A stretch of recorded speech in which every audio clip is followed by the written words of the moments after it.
Hello again. It's time for Uncle Geoff's Easy-Peasy English. And today we're having another look at phrasal verbs. For example, take off, wake up, throw away, turn on. For example, I turned on the light. I turned off the light.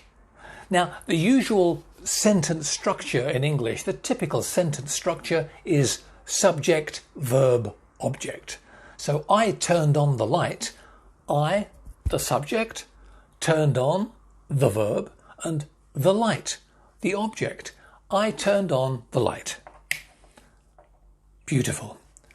I turned off the light. Now that's the usual word order in English, the typical word order. With phrasal verbs, with some phrasal verbs, you can change the word order.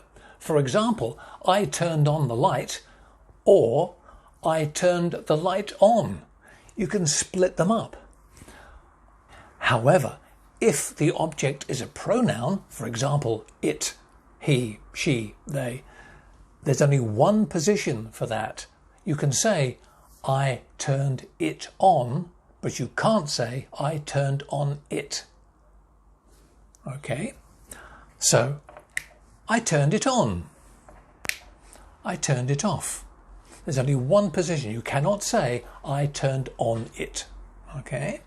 Now then, think of some other examples. Take off. I took off my shoes.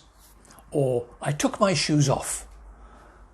You can put a pronoun in, I took them off, but you can't say, I took off them. There's only one position if it's a pronoun. Another example. Box. Cardboard box. Don't throw it away.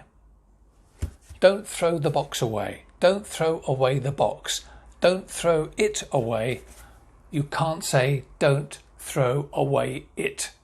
There's only one position for the pronoun. If it's the full verb, the box. Fantastic. Don't throw the box away. Don't throw away the box. English grammar, phrasal verbs, position of the object, easy peasy. We'll see you next time on Uncle Geoff's Easy Peasy English. Turn the light on, it looks much better. See you later, bye bye.